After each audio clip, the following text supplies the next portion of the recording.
अजितदादा यांच्या जाण्याने महाराष्ट्राच्या 14 कोटी जनतेचं नुकसान झालंय। दादा आपल्यातून गेले, कुणाचाही विश्वास बसत नाही।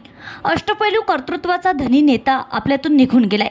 प्रत्येकाची दखल घेणाऱ्या दादांच्या संघर्षमय जीवनाची गाथा महाराष्ट्राला माहीत आहे।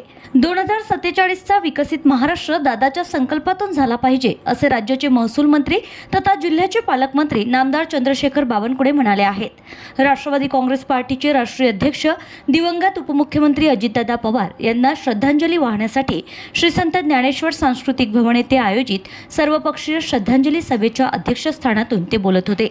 माजी lady governor doctor Kamaltai Gavai, माजी खासदार अनंतराव गुढे, माजी पालकमंत्री डॉक्टर सुनील देशमुख, माजी मंत्री प्रवीण पोटे, आमदार संजय खोडके, आमदार सुलभाताई खोडके, आमदार प्रतापदादा अडसळ, आमदार प्रवीण तायडे, आमदार राजेश वानखडे, आमदार गजानन लवटे, महापौर श्रीचंद तेजवानी, उपमहापौर सचिन मेंढे, रविराज देशमुख, प्रकाश बनसोड, अभिनंदन पेंढारे, ॲडव्होकेट प्रशांत देशपांडे, नितीन मोहोळ, हरिभाऊ मोहोळ, चरणदास इंगोले, निवेदिता चौधरी, आशिष धर्माळे, सुरेखा लुंगारे, आशिष सतकरे, प्रवीण हरमकर, प्रीती बंड, अरविंद गावंडे, गणेश खारकर, नरेशचंद्र ठाकरे, हेमंत काळमेघ, मिलिंद बांबल, रवींद्र खांडेकर, प्राध्यापक संजय तिरतकर, शिवराज कुलकर्णी, मोहनदास कारंजेकर, डॉक्टर संतोष देव महाराज नवलानी, पप्पू पाटील, प्राध्यापक दिनेश सूर्यवंशी, जयंत डेहनकर, मोहन पावडे, सुनील वऱ्हाडे, अश्विन चौधरी, अविनाश कोठाळे, गजू लोखंडे, किरणताई महल्ले, चेतन गावंडे, तुषार भारतीय, ज्ञानेश्वर धाने पाटील, पराग गुर्दे यांच्यासह विविध राजकीय पक्ष, सामाजिक संघटना व नगरसेवक व्यासपीठावर विराजमान होते।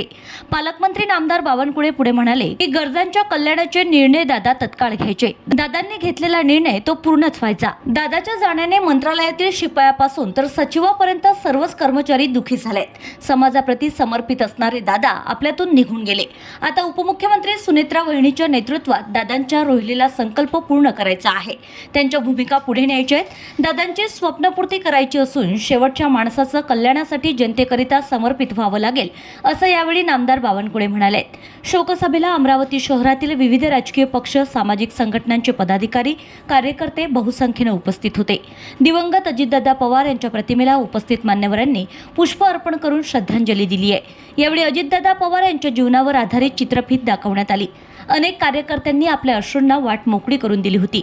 सर्वपक्षीय शोकसभेला किरण पातुरकर, किशोर बोरकर, रामेश्वर अभ्यंकर, कांचनमाला गावंडे, सुरेखाताई ठाकरे, संतोष महात्मे, अविनाश मार्डेकर, प्रशांत डवरे, रीना नंदा, यश खुडके, सुनील वऱ्हाडे, संगीता ठाकरे, श्री दादासाहेब गवई चॅरिटेबल ट्रस्ट अध्यक्ष कीर्तिताई अर्जुन, रिपाई आठवले गट प्रकाश बनसोड, पिरिपाचे चरणदास इंजेले, महाराष्ट्र नवनिर्माण सेनेचे जिल्हाध्यक्ष चिरस तायडे, माहेश्वरी समाजाचे सुरेश साबू, भारतीय विद्या मंदिराचे सरचिटणीस अनंत सोमवंशी, जिल्हा केमिस्ट अँड ड्रगिस्ट असोसिएशनचे सौरभ मालाणी, प्राचार्य कमलाकर पायस आदींसह सर्वपक्षीय नेते मंडळी, पदाधिकारी व कार्यकर्ते तसेच विविध समाज संघटनेचे पदाधिकारी व नागरिक मोठ्या संख्येने उपस्थित होते।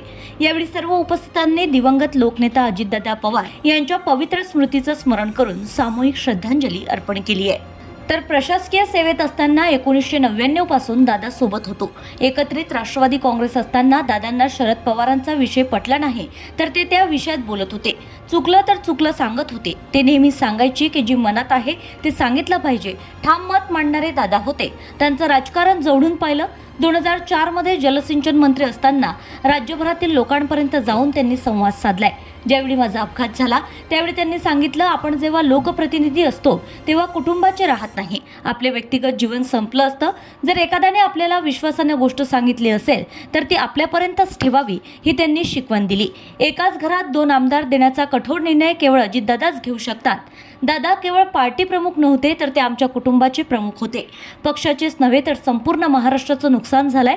दादा जनतेत किती रुजले होते हे राज्यातील लोकांनीच दाखवून दिलंय, अशा शोकसंवेदना आमदार संजय खोडके यांनी व्यक्त केल्या आहेत।